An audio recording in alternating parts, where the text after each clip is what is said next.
안녕하세요. 팔군 트레이딩 멘토 에릭입니다. 이번 강의에서는 랏 크기, 레버리지, 마진에 대해서 다루고 이 세 가지 요소를 어떻게 결합하여 외환 시장에서 수익을 창출할 수 있는지 알아보는 시간을 갖겠습니다. 외환 거래에서는 실제 통화 단위를 직접 사용하지 않고 대신 랏이라는 개념을 사용하여 거래량을 측정합니다. 랏은 거래하려는 통화의 개수를 의미하며 트레이딩 플랫폼에서 주문을 실행할 때 브로커는 랏 크기를 기준으로 주문을 접수합니다. 즉, 랏 크기는 여러분이 매수하거나 매도하는 포지션 크기를 나타내는 단위입니다. 일부 브로커는 랏 단위를 표시, 다른 브로커는 실제 통화 단위를 표시하므로 거래하는 브로커의 표기 방식을 반드시 여러분이 확인하는 것이 중요합니다. 환율 변동은 핍 단위로 측정됩니다. 랏 크기에 따라 핍당 가치가 달라지죠. 즉, 거래 규모를 결정하면 핍 변동에 따른 손익도 결정됩니다. 네 가지 랏 크기에 따른 핍 가치를 살펴볼 텐데요. 외환시장에서 사용할 수 있는 네 가지 기본 랏 크기가 있습니다. 하지만 대부분의 브로커는 첫 세 가지만 제공하는데요. 스탠다드 랏, 미니 랏, 마이크로 랏, 나노 랏이 이렇게 있습니다. 네. 트레이더가 선택하는 락 크기에 따라 같은 핏 변동이라도 손익 금액이 달라질 수 있고요. 유로 달러를 기준으로 락 크기에 대한 예시를 살펴보겠습니다. 자, 스탠다드 1랏 거래 단위는 10만 단위입니다. 이때 1핍당 가치는 10불이고 10핍이 상승하면 100달러에 대한 수익, 10핍이 하락하면 100달러에 대한 손실을 봅니다. 다음으로 미니랏도 볼 텐데요. 네, 미니랏 1랏의 거래 단위는 10,000달러입니다. 네, 이때 1핍당 가치는 1불이고요. 10핍이 상승하면 10불, 10핍이 하락하면 10불 손실입니다. 자, 마이크로랏도 볼까요? 네, 마이크로랏에 대한 1랏 거래 단위는 1,000불인데요. 이때 1핍당 가치는 10센트고요. 10핍 상승하면 1불 수익, 10핍 하락하면 1불 손실입니다. 마지막으로 나노랏도 살펴봅시다. 네, 나노랏의 1랏은 거래 단위는 100달러입니다. 이때 1핍당 가치는 0.01불이고요. 핍이 상승하면 0.1불, 10핍이 하락하면 0.1불 손실입니다. 자, 외환 거래에서 랏 크기는요, 트레이더가 얼마나 큰 포지션을 거래할지 결정하는 중요한 요소로, 예를 들어 10만 달러를 유로화로 매수하려면 EUR USD 1 스탠다드 랏을 거래해야 하지만 대부분의 개인 투자자는 이렇게 큰 금액을 직접 투자하기는 어려우므로 레버리지와 마진을 활용합니다. 자, 레버리지와 마진에 대해서 그럼 좀 더 자세히 알아볼까요? 자, 개인 트레이더가 어떻게 거액의 외환 거래를 할 수 있을까요? 그 해답은 바로 레버리지와 마진 활용에 있습니다. 레버리지는 트레이더가 자신의 자본보다 더 큰 금액을 거래할 수 있도록 해주는 도구입니다. 즉, 브로커로부터 자금을 빌려서 더 큰 포지션을 취할 수 있도록 합니다. 레버리지는 트레이더가 자신의 계좌 크기보다 더 많은 금액을 거래할 수 있도록 해주는 강력한 도구이며, 레버리지를 활용하면 적은 자본으로도 더 큰 시장의 노출을 가질 수 있고, 레버리지가 높을수록 더 적은 증거금으로 더 큰 포지션을 유지할 수 있습니다. 마진에 대해서도 배워볼 텐데요. 마진은 거래 계좌의 일부 자금을 증거금으로 예치하여 브로커로부터 자금을 빌려서 포지션을 개설하는 것을 의미합니다. 즉, 실제로 돈이 오가는 것이 아니라 일정 금액을 담보로 더 큰 금액을 거래할 수 있는 방식입니다. 이렇게 하면 자신의 계좌 크기에 비해 훨씬 더 큰 포지션을 개설하고 유지할 수 있습니다. 즉, 소액을 예치하여 더 큰 금액을 운용할 수 있도록 하는 것이 바로 레버리지입니다. 이제 레버리지가 어떻게 작동하는지 알아볼 텐데요. 레버리지는 주택담보대출과 유사한 개념인데요. 예를 들어 미국에서 10만 달러 집을 구입하고 싶다고 가정을 해볼까요? 자, 이제 은행에 신청을 해야 되겠죠. 은행에서 대출을 받으면 은행은 집값의 10%인 10,000달러를 보증금으로 요구할 겁니다. 즉, 10%인 10,000달러를 구매자가 직접 부담하도록 요구하며 이 금액을 집값의 일부로 먼저 지급합니다. 이후 구매자는 은행으로부터 9만 달러 대출을 받아 집을 구매하고 매달 은행에 대출 상환을 지급하죠. 이것으로 구매자는 10만 달러의 집을 구매할 수 있습니다. 자, 이것이 바로 레버리지에 대한 개념입니다. 즉, 브로커에게 일치하는 마진이 바로 은행에 내는 보증금과 같고, 브로커가 제공하는 레버리지를 통해 더 큰 금액을 거래할 수 있는 것입니다. 이제 외환거래에서 레버리지 적용 예제를 살펴봅시다. 유로 달러를 볼 텐데요. 1 스탠다드 랏을 거래하려면 레버리지가 없을 경우에는 10만 달러 증거금 그 전부가 필요합니다. 하지만 50대 1 계좌가 있다면 단 2천 달러의 마진, 즉 증거금으로도 10만 달러치의 포지션을 거래할 수 있습니다. 즉 2천 달러만 예치해도 1 스탠다드 랏을 매매할 수가 있다는 거죠. 이처럼 레버리지를 활용하면 소액으로도 큰 거래를 할 수 있어 더 큰 수익을 기대할 수 있지만, 레버리지가 높을수록 손실도 동일하게 확대가 될 수 있습니다. 잘못된 레버리지 사용은 계좌 손실로 이어지기 때문에 매우 신중하게 사용해야 합니다. 항상 레버리지 관리 원칙을 준수하는 것이 중요하고요. 먼저 계좌 잔액 대비 과도한 포지션을 잡지 말아야 합니다. 그리고 위험 대비 보상을 철저히 고려해야 하며, 강제 청산 방지를 위해 항상 마진 비율을 유지해야 합니다. 레버리지는 양날의 검입니다. 레버리지를 활용하기 위해서는 충분한 이해가 필요하고 리스크 관리가 필수적입니다.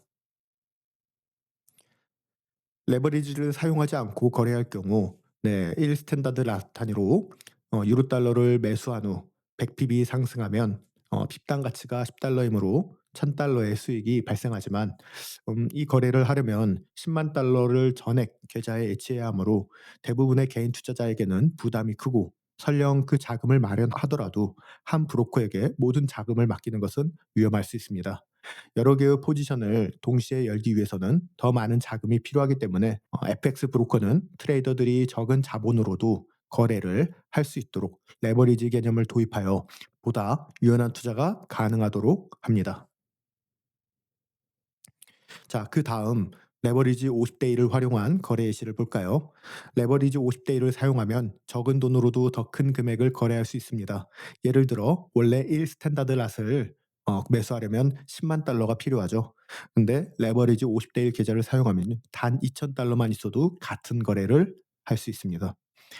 이후 100ppb 상승하면 핍당 10달러씩 총 1000달러의 수익이 발생하는데, 이는 레버리지를 사용하지 않았을 때와 같은 수익이지만 필요한 투자금이 훨씬 적다는 점이 큰 차이입니다.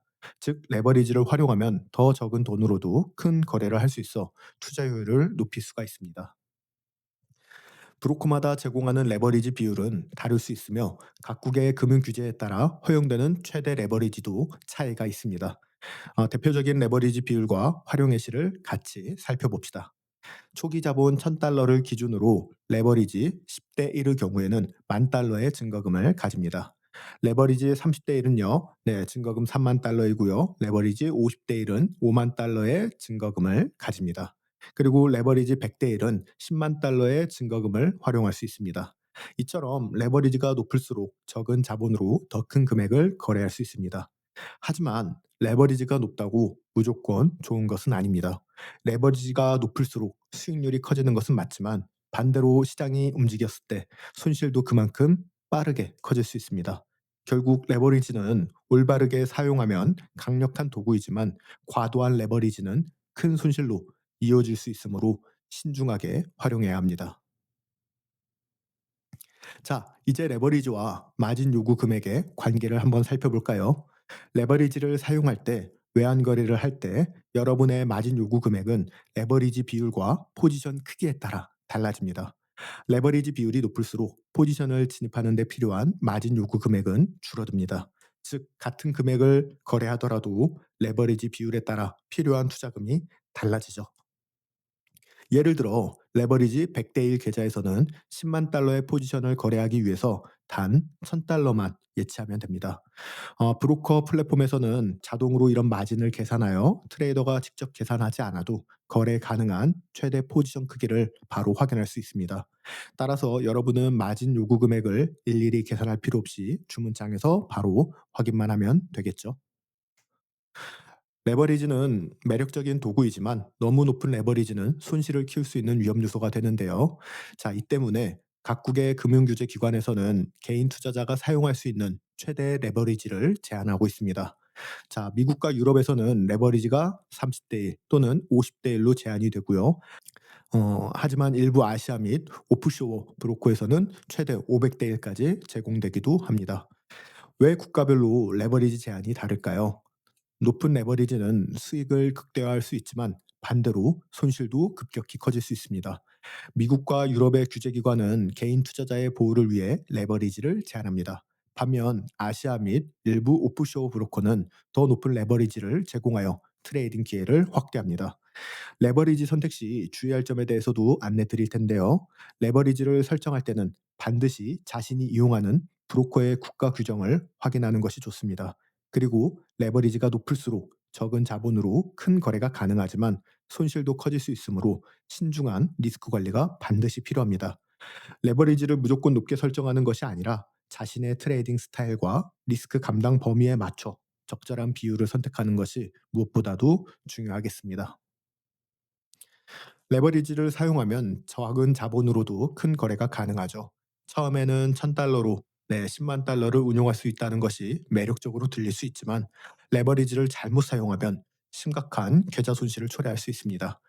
대부분의 트레이더들은 레버리지를 제대로 활용하지 못합니다. 레버리지를 제대로 이해하지 못하기 때문에 처음 거래를 시작한 트레이더들의 90% 이상이 과도한 레버리지 사용으로 인해서 계좌를 잃게 됩니다. 저는 여러분에게 레버리지의 위험성을 다시 한번 말씀드리고 싶습니다. 레버리지가 높을수록 이익도 커질 수 있지만 반대로 손실도 커질 수 있습니다. 높은 수익을 기대하는 탐욕은 감정적인 거래를 유발하여 실패할 확률을 높이고, 이는 잘못된 트레이딩 습관을 만들 가능성이 크고, 결국 리스크 관리 스킬이 부족하면 마진콜 가능성이 급격하게 증가함을 의미합니다. 이 때문에 레버리지는 올바르게 사용하면 강력한 도구가 될 수 있죠. 그렇지만 무분별하게 사용하면 계좌를 잃을 위험이 높아지는 양날의 검과도 같습니다. 레버리지는 양날의 검이다 또는 레버리지는 양방향 도로다라는 표현을 여러분도 들어본 적이 있을 텐데요. 자, 이 말이 자주 사용되는 그 이유는요. 레버리지가 올바르게 사용됐을 때와 잘못 사용됐을 때의 결과가 극명하게 다르기 때문에 그렇습니다. 베테랑 트레이더는 레버리지를 활용하여 리스크를 효과적으로 관리하면 높은 수익률을 기대할 수 있죠. 하지만 감정적인 트레이딩을 하는 초보 트레이더들은 과도한 욕심 때문에 오히려 큰 손실을 보게 됩니다. 즉, 레버리지는 트레이더의 전략을 바꾸는 것이 아니라 결과를 더 빠르게 가져올 뿐입니다. 이러한 이유로 레버리지를 제대로 이해하고 신중하게 활용하는 것이 성공적인 트레이딩의 핵심 요소라는 것을 여러분들은 기억할 필요가 있습니다. 이번 강의 내용을 요약하겠습니다. 랏이란 통화 거래의 단위이며 거래 규모를 나타냅니다. 1 스탠다드 랏은 10만 단위이고 핍당 10불의 가치를 가져요. 1 미니 랏은 만 단위고 핍당 1불의 가치를 가집니다. 1 마이크로 랏은요, 1000불 단위이고 핍당 10센트의 가치를 가집니다. 레버리지란 적은 자본으로 더 큰 금액을 거래할 수 있도록 해주는 도구입니다. 예를 들어 레버리지가 100대 1을 사용하면 1000달러로 10만 달러를 운용할 수 있죠. 레버리지를 활용하면 적은 자본으로도 시장에 참여할 수 있지만 손실도 확대될 수 있어 정말 신중한 관리가 반드시 필요합니다. 자, 마진이란 레버리지를 사용하여 거래할 때 계좌에 예치해야 되는 최소 금액, 즉 보증금입니다. 예를 들어 레버리지 100대 1을 사용하면 10만 달러 포지션을 개설하기 위해 1000달러만 필요하죠. 마진은 스스로가 아니고 포지션을 유지하는 동안 계좌에 잠시 묶여 있다가 포지션을 청산하면 반환됩니다. 자, 그리고 이제 레버리지는 신중하게 사용해야 하는데요. 과도한 레버리지는 감정적인 거래를 유발하고 손실을 키울 수 있는 원인이 될 수 있습니다. 레버리지를 적절히 사용하면 효과적인 리스크 관리가 가능하고 더 안정적인 트레이딩을 할 수 있어요. 이제 우리는 레버리지를 활용하여 통화상을 매수하거나 매도하는 방법을 정확하게 알게 되었습니다. 자, 이것으로 이번 강의를 마무리하겠습니다.